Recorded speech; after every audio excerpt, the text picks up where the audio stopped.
亲爱的朋友们，大家好呀！非常开心在这充满趣味与实用知识的小蔬果生活频道与大家相聚。今天要和大家分享的内容，与我们日常生活中极为常见的一个小电器紧密相关，它就是电热水壶。毫不夸张地说，电热水壶在咱们日常的家居生活里，占据着举足轻重的地位。在快节奏的现代生活中，几乎家家户户都离不开这个必备的生活小电器，它烧水的便捷性简直无可替代。想象一下，同等水量的情况下，要是用电磁炉烧水，或许得耗费10多分钟的时间，然而电热水壶仅需要2-3分钟就能轻松搞定，大大节省了我们的时间。可朋友们，你们真的确定自己对电热水壶的使用方法是完全正确的吗？你们有没有想过，自家的电热水壶为何总是频繁出现损坏的情况呢？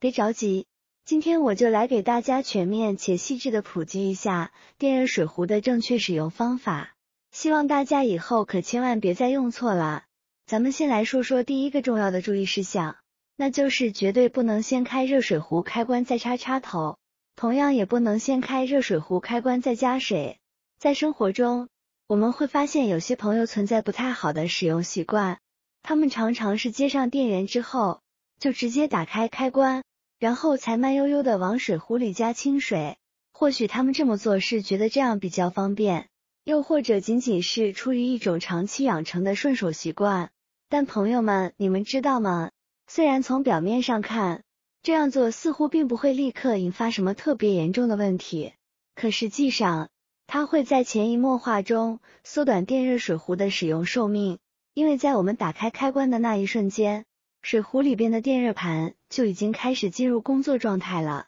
而此时电热水壶内部还是处于干燥无水的状态，长此以往，不仅会对电热水壶的内部构造造成损害，还会逐渐产生安全隐患。所以，为了延长电热水壶的使用寿命，保障我们的使用安全，最好的做法就是先往水壶里加完清水，然后再插好插头，最后打开电热水壶的开关。这个看似简单的操作顺序改变，其实对电热水壶有着很大的影响，大家一定要把这个习惯改过来呀。再讲讲第二个容易被大家忽视的问题，那就是烧水过量。很多人在使用电热水壶的时候，总是习惯性的把它当做一个普通的容器，心想容器有多深，自己就可以往里面装多少水，甚至常常会越过水壶里面标注的水位线，把水装得满满当当的。但朋友们，大家不妨仔细看看电热水壶的内部，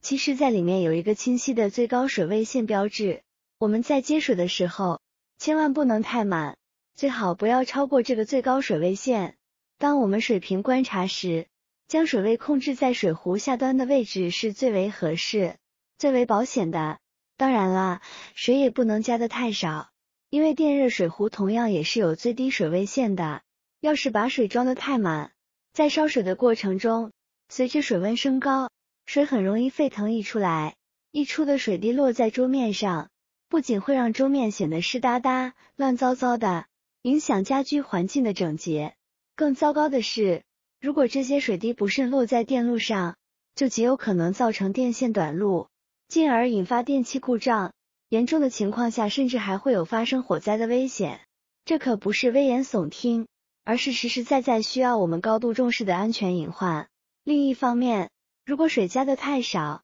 又容易造成干烧的情况，这会导致电流过大，同样也存在很大的危险。所以，这个关于电热水壶加水的知识点，大家一定要特别留意，并且要及时、清楚地告诉家里的老人和小孩，因为他们在烧水的时候，往往不太会去关注这些细节上的问题。接着，我们来谈谈第三个关键要点，那就是不能让底盘沾水。平时我们都清楚，不管是使用任何电器，基本的操作顺序都是先插插头，然后再按开关。但在使用电热水壶开始烧水之前，其实还有一个非常重要的前提条件，这一点和电饭煲的使用要求是一样的，那就是水壶底座和水壶底都绝对不能有水分。要是这两个部位有水渍残留，在通电之后，就会导致电路被破坏，同时对电热水壶的加热器也会产生极大的影响，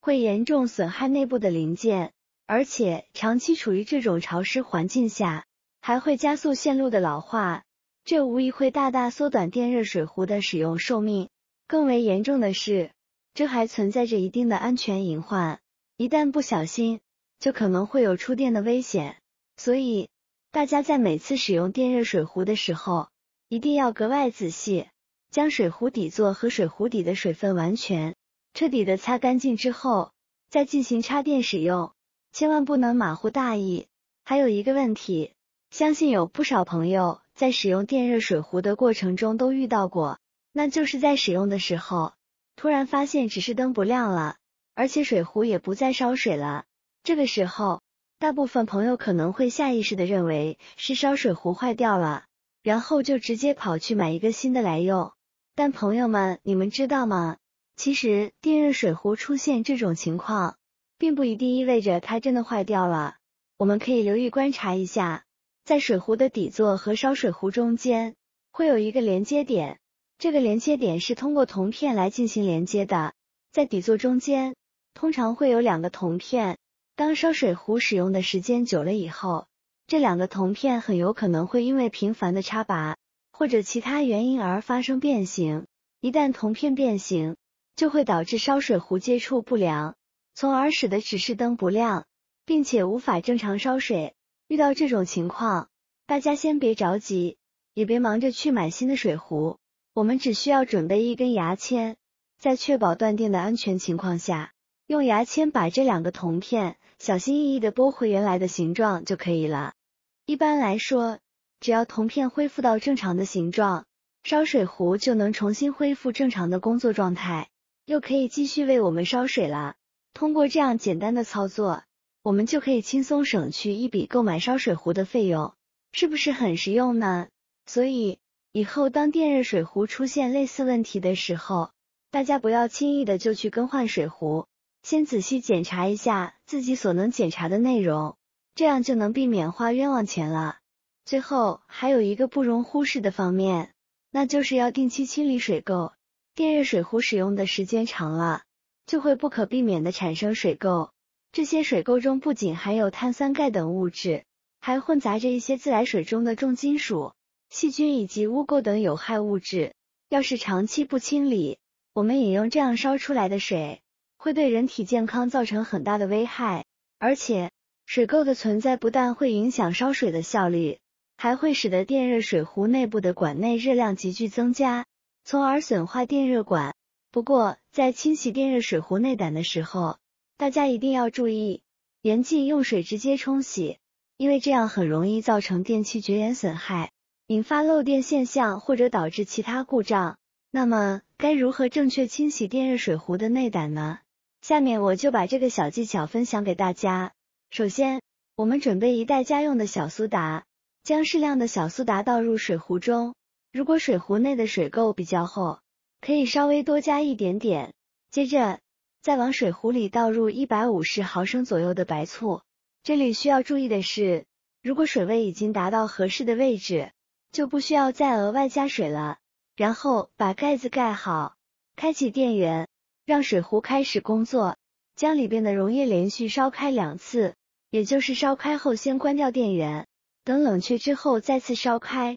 小苏打可是我们家里常备的清洁好物，它和白醋的原理是一样的，都是利用自身的化学性质来腐蚀、软化水垢。通过这样煮1到2次之后，我们再把水壶里的溶液倒掉，然后换上干净的水，将水壶刷洗2次，这样水壶就能够被清洗得干干净净了。当我们再次使用水壶烧水时，先把水烧开然后倒掉，水壶就可以正常使用了。这时我们会发现水壶内壁已经恢复到了最初的模样，干净又锃亮。这种清洗方法非常简单，不需要我们反复的进行刷洗，既省力又高效，而且白醋本身还具有消毒杀菌的作用，这样清洗过后的水壶，我们使用起来会更加安心、健康。最后再额外提醒大家一点，就是电热水壶不能连续烧开水，每次用完电热水壶之后，最好间隔10分钟左右，再烧下1壶水，这其实也是对水壶进行保养的一种有效方法。好了，亲爱的朋友们，今天关于电热水壶的知识分享就到这里了。不知道今天分享的这些关于电热水壶的小知识点，大家都学会了没有呢？如果我的视频对你们有帮助的话，记得一定要点赞、转发、分享哦。希望通过大家的分享，可以让更多的朋友了解到这些实用的知识，帮助到更多的人。要是大家还想观看更多精彩生活小技巧视频，点击我的视频头像就可以了。我每天都会分享不同的精彩内容哦，千万别忘了关注我呀！感谢大家一直以来的支持，我是小蔬果，咱们下期再见了。